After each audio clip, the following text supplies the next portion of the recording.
کہ دیکھیے سورہ فاتحہ کب اتری تھی، کس زمانے میں اتری تھی، تو یہ پیارے نبی صلی اللہ علیہ وسلم کی نبوت کے بالکل شروع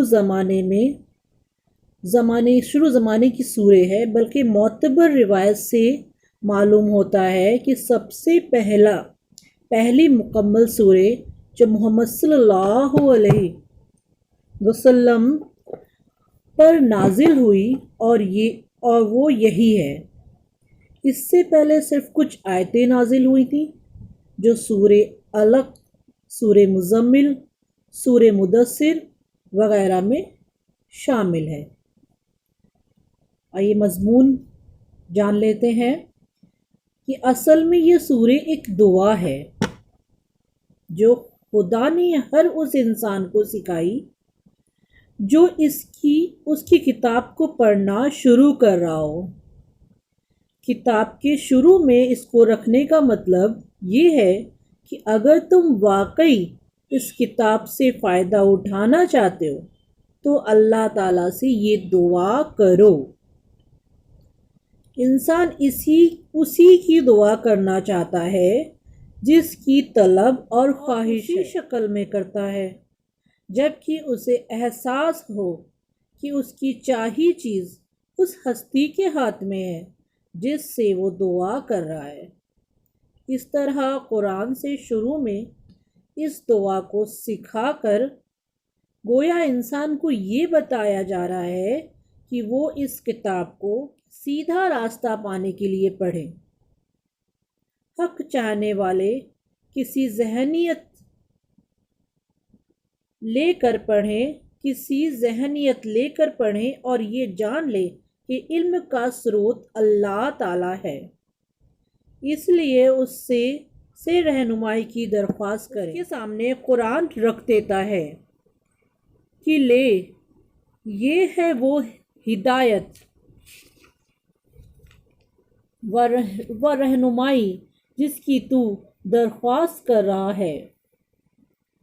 سورہ فاتحہ کی فضائل میں بخاری شریف کی ایک حدیث میں ہے کہ پیارے نبی صلی اللہ تعالیٰ علیہ وسلم نے حضرت ابو سعید خدری رضی اللہ تعالیٰ عنہ سے فرمایا کہ یہ قرآن کی سب سے زیادہ عظمت سورہ فاتحہ کو حاصل ہے، یعنی یہ کل قرآن کا نچوڑ ہے۔ سبحان اللہ۔ سورہ فاتحہ کا نماز کی ہر رکعت میں نمازی کے لیے پڑھنا واجب ہے۔ سبحان اللہ۔ یہ ہم سورہ فاتحہ کو ترجمہ اور تفسیرات بھی پڑھ لیتے ہیں، دیکھ لیتے ہیں، جان لیتے ہیں کہ سورہ فاتحہ مکی ہے اور اس میں 7 آیتیں ہیں۔ شروع خدا کے نام لے کر جو بڑا مہربان نہایت رحم والا ہے۔ سب طرح کی تعریفیں خدا ہی کے لیے ہے جو تمام مخلوقات کا پروردگار ہے، انصاف کا دن کا حاکم ہے۔ اے پروردگار، ہم تیری ہی عبادت کرتے ہیں اور تجھ ہی سے مدد مانگتے ہیں۔ ہم کو سیدھے راستے پر چلا، ان لوگوں کے راستے پر جن پر تو نے اپنا فضل اور کرم کرتا ہے، نہ ان کے جن پر غصہ ہوتا ہے اور نہ گمراہوں کے۔ آئیے تفسیرات پڑھتے ہیں کہ جو کہ حکم ہے کہ قرآن مجید خدا کا نام لے کر شروع کیا جائے، اس لیے ہمیں بسم اللہ کے شروع میں کہو کا لفظ جو چھپا ہوا ہے لکھ دینا چاہیے تھا، مگر پھر سب جگہ ترجمے میں یہ لفظ لکھنا پڑتا اور اس میں وہ مزہ نہ آتا جو بسم اللہ الرحمن الرحیم میں ہے، اس لیے یہ لفظ چھپا ہی رہنے دیا۔ اس سورہ کو خدا نے بندوں کی زبان میں نازل فرمائی ہے۔ مقصود اس بات کا سکھانا ہے کہ اس طرح خدا سے دعا کیا کریں۔ حدیث شریف میں آیا ہے کہ سب سے افضل ذکر لا الہ الا اللہ اور سب سے افضل دعا الحمدللہ ہے۔ انصاف کے دن سے مراد قیامت کا دن ہے، کیونکہ دوسری جگہ ارشاد ہوا ہے کہ تم کو کیا معلوم کہ انصاف کا دن کون سا ہے، جس دن کوئی کسی کے کچھ کام نہ آئے گا اور اس دن خدا کا ہی حکم ہوگا، اگرچہ اور دنوں کا مالک بھی خدا ہی ہے، مگر اس دن کا خاص اس لیے کہ اس دن خدا کے سوا کسی کا حکم نہ چلے گا۔ اللہ اکبر۔ تو پیاری پیاری میٹھی میٹھی اسلامی بہنوں، میں نے جانکاری دینے کی کوشش کری، میں نے بتایا اس ویڈیو میں الفاتحہ کے بارے میں مضمون کے مطابق ہے، اور اس کے اترنے کا زمانہ میں نے آپ کو بتایا، اس کا مضمون بتایا، اور میں نے اس کی ترجمات تفسیرات سب آپ کو بتانے کی کوشش کی۔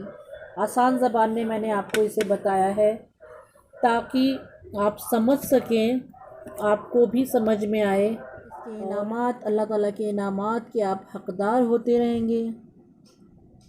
تو اپنے دل میں چاہ پیدا کیجئے، محبت پیدا کیجئے اس رب العالمین کے لیے جس سے ہمیں بہت سارے انعامات ملنے ہیں، اور انشاءاللہ تعالی میں کوشش کروں گی کہ میں آپ کو آسان زبان میں اسے سمجھا سکوں، بتا سکوں،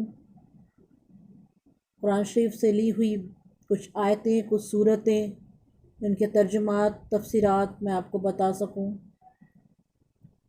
تو آپ اس ویڈیو کو دیکھیں اور شیئر کریں، لائک کریں، کمنٹ کریں۔ اگر کوئی کمی ہے تو آپ مجھے بتائیں، میں اس کمی کو کس طرح پورا کروں، اور اس ویڈیو میں اور بھی آگے میں اس ویڈیو میں صورتوں کو بتاتی رہوں گی، ان کے ترجمات آپ کو بتاؤں گی، آگے بھی میری نئی ویڈیوز آئیں گی، تو انشاءاللہ تعالی آپ انہیں لائک کریں، مجھے بتائیں کہ میرا یہ ویڈیو کیسا بنا ہے۔ تو السلام علیکم ورحمۃ اللہ وبرکاتہ، اللہ حافظ۔ میں پھر حاضر ہوں گی نیا ویڈیو لے کر انشاءاللہ تعالی۔